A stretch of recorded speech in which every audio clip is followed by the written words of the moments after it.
Mesdames et messieurs, bonsoir. Il est 21h30. Merci de nous rejoindre pour cette nouvelle édition. Les titres. Départ ce matin pour Washington du président de la République, M. Mohamed Ould Abdelaziz, pour participer aux travaux du premier sommet afro-américain. Dans un appel téléphonique avec notre chaîne, le président de l'association Ahbab Rassoul a déclaré que son groupe est en train de coordonner avec l'une des milices supposées avoir kidnappé notre confrère Ishaq Ould Mkhtar pour son éventuelle libération. Le déclenchement hier à Nouakchott de la campagne du docteur Fatima Toumet Mohamed Salek en vue de son élection au vice-secrétariat général de l'UIT. Bonsoir et bienvenue.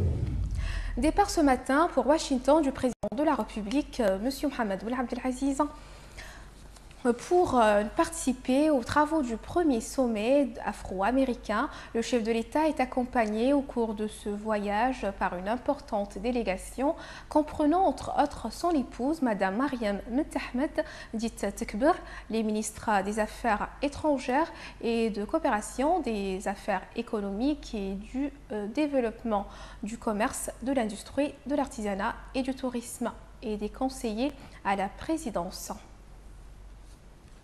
Dans un appel téléphonique depuis l'Arabie Saoudite avec la chaîne El Wataniya, Yehdi Ould Dahi, président de l'association Ahbab Rassoul, a déclaré que son groupe est en train de coordonner avec l'une des milices qui sont supposées avoir kidnappé notre confrère Ishaq Ould Mkhtar. Ould Dahi espère que les efforts entrepris par son association aboutiront à la libération du journaliste Ishaq Ould Mkhtar, porté disparu en Syrie avec l'un de ses collègues de la chaîne Sky News depuis 291 jours.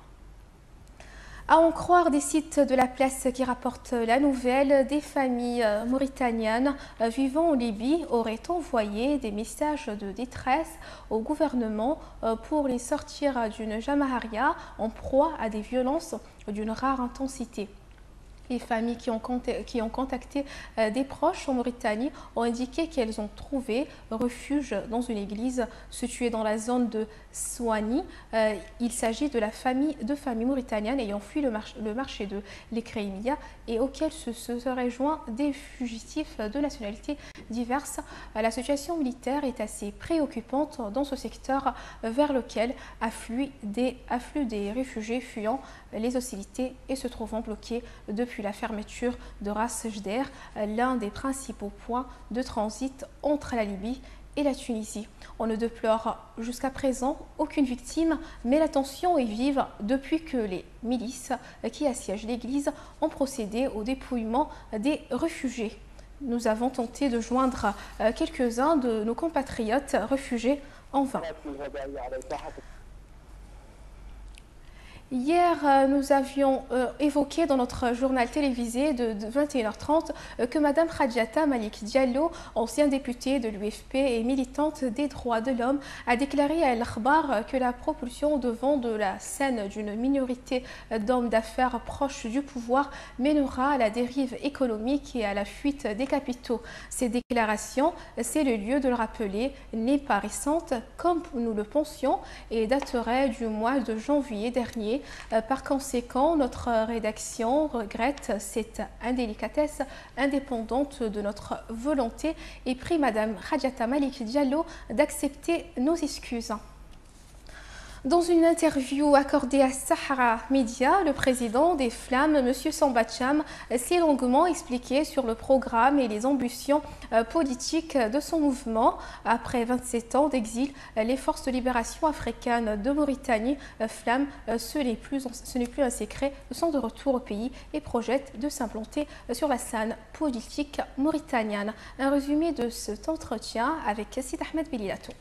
M. Samba Cham a souligné d'entrée de jeu que son mouvement tente à l'heure actuelle de traduire dans les faits sa feuille de route qui consiste, dans un premier temps, à rétablir la vérité sur son discours, à faire partager ses positions méconnues ou délibérément déformées, et à implanter ces structures. Les Flammes, a dit M. Thiam, ont engagé des rencontres politiques tout azimut allant des hautes autorités de l'État aux responsables d'institutions nationales, jusqu'aux chancelleries de la place pour faire connaître leurs préoccupations, leur analyse de la situation nationale et les problèmes qui minent l'unité nationale. Nous avons insisté auprès des interlocuteurs, a-t-il ajouté, sur l'urgence de la nécessité du changement pour conjurer le danger qui se profile à l'horizon et rassurer sur notre intention d'intégrer le jeu démocratique malgré toutes les insuffisances du moment. L'autre volet de notre feuille de route, a dit M. Samba Thiam, porte sur les tentatives de fédérer des forces progressistes qui partagent les mêmes soucis sur l'acuité de la question de cohabitation. À ce sujet, a souligné M. Samba Thiam, l'espoir est permis pour aller de l'avant le plus loin possible. La question de savoir si les Flammes ne redoutaient pas que leur action ne débouche enfin sur une soudanisation de la Mauritanie. M. Thiam a répondu que son mouvement n'avait pas peur d'assumer le choix de l'autonomie, rappelant au passage que la soudanisation, qui fut une partition dans la douleur et le déchirement, a résulté de l'aveuglement et de l'entêtement à mener des politiques novices fondées sur le mépris du voisin ou de l'autre. L'autonomie, a ajouté M. Thiam, est contrairement à ce que pensent certains, la solution qui préviendra ou conjurera justement la soudanisation de la Mauritanie, dans la mesure où notre projet va associer de larges segments de la société à la gestion directe du pouvoir et contribuer à une plus grande cohésion sociale en réduisant sensiblement les sources de tensions ethniques, tribales et sociales. Le Flamme, a encore dit M. Thiam, ont toujours affirmé qu'il fallait considérer leur solution de l'autonomie comme une proposition qui s'inscrit dans une tentative de recherche de solution à un problème structurel grave qu'on ne pouvait laisser en l'état sans danger. M. Thiam a conclu que les Flammes restent ouverts, mais que le statu quo actuel, qui discrimine et opprime la vaste majorité, ne peut plus continuer. Suite à la plainte de M. Abdallahi Jarrah, directeur de communication de la CENI, auprès du procureur de la République, les deux sites électroniques Taqaddoum et Tawassul ont présenté leurs excuses à M. Abdallahi Jarrah et ont reconnu le caractère mensonger et non crédible de leurs sources d'information. L'Union internationale de télécommunications, fondée en 1865, est devenue depuis 1945 une des institutions spécialisées des Nations Unies, avec en son sein 193 pays membres originaires de tous les continents, ayant pour prérogative d'attribuer dans le monde entier des fréquences radioélectriques et satellitaires, entre autres. L'UIT a pour objectif aujourd'hui de connecter tous les habitants de la planète, quel que soit leur lieu d'habitation et leurs moyens. La Mauritanie s'est portée candidate pour le vice-secrétariat général de l'Union à travers la personne du docteur Fatimatou Mohamed Salek Fofanaïssa. Effectivement, dans moins de 77 jours, l'UIT sera appelée à renouveler le vice-secrétariat général de cette méga-structure planétaire qui est une instance très influente dans l'organigramme exécutif et décisionnaire de l'Union. À preuve, les candidats aspirant à son directoire étaient minutieusement triés sur le volet très sélectif des critères rigoureux et extrêmement filtrants des Nations Unies, tels que vous le savez. Au sortir d'un marathon laborieux de présélection, seuls 5 pays, dont la Mauritanie, sont encore en lice et éligibles, après la dernière ligne droite prévue dans un peu plus de 3 mois. À ce stade de la compétition, la Mauritanie, par son envergure, en sort déjà honorée, car d'abord, elle reste la seule candidate de la sphère arabo-musulmane avec le retrait de la Tunisie et de l'Égypte.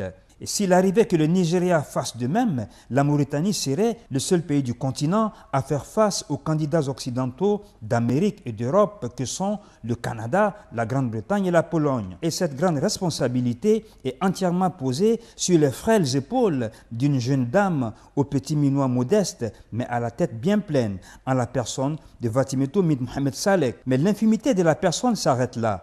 Pour le reste, jugez-en vous-même. La Mauritanie et particulièrement le monde des nouvelles technologies et de la communication, rehaussé et anobli par les prouesses du docteur Mohamed Salek, ont décidé pour l'exemple aux autres composantes du pays de faire bloc derrière elle et la soutenir comme une seule famille.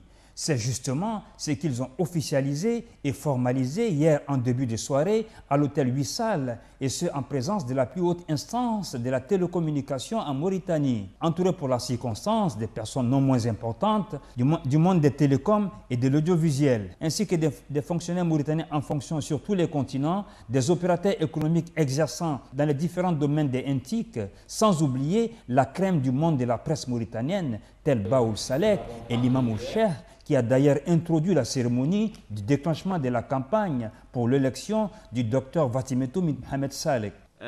Vous dire combien cette candidature de la Mauritanie et de sa candidate docteur Fatimetou Mohamed Salek est très importante et intervient à un moment très crucial de la vie de notre pays, très crucial parce que marqué par certainement l'une des avancées les plus notoires, je crois, sur le plan diplomatique, où notre pays bénéficie d'une grande aura sur le plan international, et donc ceci est un facteur facilitateur dans le cadre de l'action qui va être menée pour faciliter la réussite de cette candidature.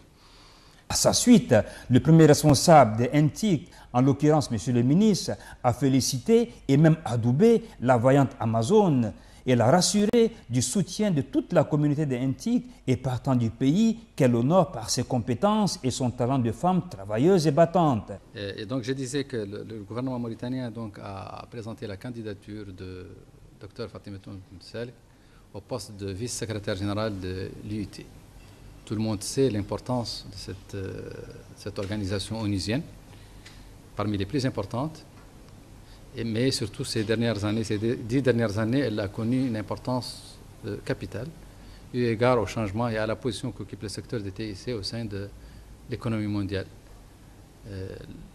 Ce qui fait qu'elle devient véritablement une institution de premier plan. Le poste revêt donc une importance particulière pour nous, pour la Mauritanie, pour l'Afrique, pour les pays arabes, mais également le rôle qu'on pourrait apporter au niveau mondial. Ce qui fait que la seule candidate des pays arabes aujourd'hui est Dr Fatimetou. Au niveau aussi de beaucoup de pays africains, d'autres pays africains soutiennent d'ores et déjà notre candidature. Mais à entendre parler la récipiendaire, on croirait avoir affaire à une autre personne, à une simple femme au foyer même, car pétrie d'humilité et de retenue. Mais elle a pu tout de même exprimer ses sentiments d'émotion et de reconnaissance à ce bloc de soutien dont elle bénéficie jusqu'au plus haut niveau. Vous me faites, on va dire, beaucoup de chaleur dans mon cœur et de vous sentir à mes côtés, à nos côtés, sur cette dernière ligne droite. Vos encouragements nous remplissent de courage et d'énergie pour franchir cette dernière ligne droite, comme je l'ai dit. Je voudrais vous remercier encore pour cet élan de patriotisme, parce que c'est comme ça. Je pense que ce n'est pas pour la personne. Je suis très très sensible à cet élan. Je pense que c'est ce panel de sa diversité et de son haut niveau. Rappelons pour boucler ce dossier que la campagne internationale appuyée par les actions du ministère des Affaires étrangères et de la coopération, entre autres, a permis à la Mauritanie de s'estimer soutenue aujourd'hui par largement plus d'un quart des nations du monde, une cinquantaine environ, une trentaine relativement sûre. Bonne chance donc, docteur. Dans une déclaration rendue publique ce matin, l'ancien président du CMGD, M. Alioune Mohamed Val, a souligné que la communauté internationale a boycotté la cérémonie d'investiture de celui qu'il qualifie de rebelle militaire. Écoutez, je ne conteste pas tout simplement l'élection qui vient de se passer. Je continue à contester ce qui s'est passé depuis 2008. Ce qui s'est passé en 2008, ce que j'ai appelé à l'époque et ce que je continue à appeler aujourd'hui une rébellion individuelle contre un président légalement élu.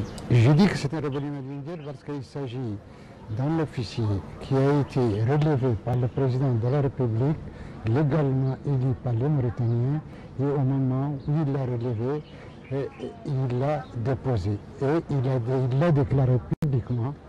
Il m'a enlevé, je l'ai enlevé. Et par conséquent, j'estime que c'est une rébellion individuelle dans laquelle il est le seul impliqué et dans laquelle même qu'on ne peut même pas qualifier de coup d'État. Pour preuve, dit le communiqué, tous les dirigeants arabes et européens ont boycotté l'événement et la présence des leaders africains à cette manifestation était trop timide en dépit du fait que le chef de l'État assure la présidence en exercice de l'Union africaine. Selon fait le déplacement, quelques chefs d'État des pays de la zone avec lesquels la Mauritanie entretient des relations historiques de voisinage et de coopération. Cet échec, souligne la déclaration, intervient dans le sillage d'une vaste campagne ayant amené la diplomatie mauritanienne à faire le tour de la planète dans l'espoir d'obtenir une reconnaissance internationale à un président qui était désavoué par son peuple lors de tous les scrutins antérieurs. Les Américains, à leur tour, poursuivent la déclaration. Ces chantres de la démocratie se voient aujourd'hui obligés d'inviter à leur forum un chef d'État impopulaire pour la seule raison qu'il assure en ce moment la présidence tournante de l'Union africaine. Le Rassemblement des forces démocratiques, RFD, a vivement condamné dans une déclaration rendue publique aujourd'hui la détention de 2 jeunes militants de son parti après qu'il ait été surpris en train d'écrire des slogans hostiles à la cérémonie d'investiture du président Azizan. La jeunesse du RFD qui a appelé à la libération immédiate et inconditionnelle de ses compagnons de lutte et souligné qu'elle tenait l'État responsable de la vie de ces 2 militants. 400 employés de Pisorno, Mauritanie, assiègent depuis dimanche le domicile du directeur général de cette société, M. Claude Desrousseaux. Les employés entendent par ce geste obtenir la régularisation de leurs arriérés de salaire. La semaine dernière, des facilités consenties par une banque de la place avaient permis à Pisorno de payer une avance du salaire du mois de juin à une partie de son personnel. Et depuis lors, plus rien. Le ministère de l'Habitat avait promis certes de régler à la société 2 de ses factures en instance, mais a fini par se rétracter. Une affaire à suivre. Les dernières données produites par la Banque mondiale et la structure d'aide au développement Agir sont préoccupantes concernant le Sahel au sujet de la sécurité alimentaire. Retour à Fofana Issa. L'Alliance globale pour la résilience Sahel et Afrique de l'Ouest, un des partenaires techniques et financiers européens de l'aide au développement public, avait, on se souvient, après étude, déclaré lors d'une de ses assises à Abidjan en début d'année que 13 millions de personnes sont en insécurité alimentaire à des degrés divers, notamment en Côte d'Ivoire, en Mauritanie, au Niger, au Sénégal, en Gambie, au Burkina Faso et au Tchad. Elle a même jusqu'à préciser qu'il y aura plus de personnes en insécurité alimentaire en 2014 que l'année dernière et paradoxalement plus que lors de la fameuse crise alimentaire de 2012. En effet, la malnutrition au Sahel et en Afrique de l'Ouest reste une question préoccupante en raison du taux de malnutrition chronique supérieur à 40% dans certaines zones et du taux de malnutrition aiguë globale qui dépasse régulièrement le seuil critique de 15% dans d'autres régions. En outre, le dernier rapport de la Banque mondiale sur le sujet, et nous vous en parlons dans une de nos éditions, datant de la semaine dernière, n'est pas fait pour nous rassurer, puisqu'il soutient ni plus ni moins que précisément en Mauritanie, 42,3% de nos compatriotes vivent dans une extrême pauvreté, dont 12,8% seraient en situation de quasi-pauvreté multidimensionnelle. L'état des lieux est-il si catastrophique que cela en ce jour ? En réalité, nous avons posé ce souci à un autre opérateur de l'aide humanitaire et au développement public, M. Yahya Hussein, expert en la matière et spécialiste en sécurité alimentaire et à l'aide publique au développement en Mauritanie. La Mauritanie, comme vous le savez, comme tous les pays du Sahel, vit dans une zone qui est extrêmement hostile, pour vous dire vrai. Mais il faut quand même être assez optimiste pour la simple raison que le casse-load du pays, le casse-load c'est quoi? Ça veut dire que c'est la moyenne annuelle des personnes qui sont donc en situation d'insécurité alimentaire et de malnutrition. Ces casse-load varient très souvent entre 700 000 et 300 000 personnes qui sont très souvent utilisées ces dernières années en termes de malnutrition et en termes d'insécurité alimentaire. Il faut rappeler que le pays a connu un cycle répété de sécheresse de 68, 74, 83, 2002, 2005, 2009, 2013. Ce cycle répété de sécheresse qui est dû à un lourd déficit pluviométrique, effectivement, a fait qu'il y a un faible rendement qui est attendu des cultures pluviales. Mais comparativement en tout cas aux autres pays, notre casse-load est un casse-load qui est très souvent géré, maîtrisé par les pouvoirs publics. Et dans ce casse-load, je tiens à rappeler qu'il y a la malnutrition sévère, il y a la situation d'insécurité alimentaire modérée, et il y a toutes les personnes qui sont très souvent affectées par les différentes crises que nous connaissons, soit les feux de brousse, les inondations ou les différentes crises que nous connaissons. Voilà qui rassure un tant soit peu. Mais où en est-on avec tout le dispositif, les outils et mécanismes de prévention et de gestion des crises alimentaires mis en place dans la sous-région et en Mauritanie, pris dans leur globalité? Comme la pauvreté est multidimensionnelle, et donc le dispositif aussi de réponse, effectivement, est un dispositif multidimensionnel. Vous avez le gouvernement. Quand je dis gouvernement, il faut comprendre tous les différents ministères, les ministères sectoriels. Il faut comprendre les différents programmes et projets de l'État. Il y a ce qu'on appelle en Mauritanie depuis 2 ans l'agence Tadammoun. Il y a également tous les programmes et projets qui interviennent dans la lutte contre la pauvreté. Il y a les partenaires qui interviennent aussi dans le domaine. Il y a la coopération bilatérale. Il y a quelque chose d'exceptionnel peut-être chez nous. C'est quand même la volonté publique des pouvoirs. C'est la volonté des pouvoirs publics, pas plus que lors de son investiture. Je crois que le président l'a bien dit dans son discours, qu'il y a encore des efforts à faire en termes de lutte contre la pauvreté et qu'il s'engage encore à mettre plus de moyens dans la sphère des pauvres. Dans l'espoir donc de faire le bon diagnostic de la situation agricole, alimentaire et nutritionnelle, afin d'y trouver les solutions idoines et salutaires, il est bon de préciser que pour le moment, 128 millions de personnes vivent dans une situation agroalimentaire et nutritionnelle déficitaire en Afrique de l'Ouest et dans le Sahel. Selon cette fois, le comité inter-État de lutte contre la sécheresse dans le Sahel, le SILS. De quoi donner froid dans le dos tout de même. Les hawala ou échoppes de transfert d'argent sont à tous les coins de rue. Ils contribuent grandement à résoudre les problèmes de trésorerie des ménages mauritaniens. Relativement anonyme, ce système est rapide et peu coûteux, mais surtout il permet de faire parvenir l'argent n'importe où et de façon sécurisée dans un pays où rares sont ceux qui possèdent un compte bancaire. Mohamed Yahya ou Abdel Wadouda. Transfert d'argent vers n'importe quelle localité du pays. C'est sous cette annonce tonitruante, répétée continuellement dans des haut-parleurs stridents, que les petites échoppes des monnayeurs de l'informel se font distinguer de loin, davantage que par la pancarte clouée au-dessus de l'entrée. Il s'agit là donc d'un moyen simple et traditionnel d'envoyer de l'argent n'importe où sur le territoire national. Un simple appel vers un partenaire situé dans la même localité que le destinataire de la somme et le tour est joué. Les tenanciers de ces échoppes, surtout aux plus pauvres. Nous n'avons pas de problème avec la clientèle. Nos rapports sont purement professionnels. Nous avons affaire à des clients d'un niveau modeste qui envoient des petites sommes, quelque chose entre 2 000 et 20 000 ouguiya. C'est à la portée de tous. Certains justifient la prolifération de ces magasins aux haut-parleurs tonitruants par la défaillance des services de transfert des banques qui exigent que l'expéditeur comme les destinataires aient tous deux des comptes bancaires. Par conséquent, ils remplissent un service inexistant, ce qui en fait de véritables Western Union de l'informel. Les hawale sont comparables aux charlatans de la polyclinique. Si les banques faisaient leur travail de façon satisfaisante, ils n'existeraient même pas.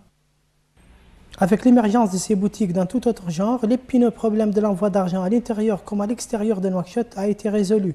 Et ce, d'autant plus que les populations préfèrent un service rapide et simple, convivial, loin des procédures complexes des banques avec leurs interminables files d'attente. Ce journal est à présent terminé. J'ai eu le plaisir de vous le présenter. Juste avant de le quitter, rappeler des titres.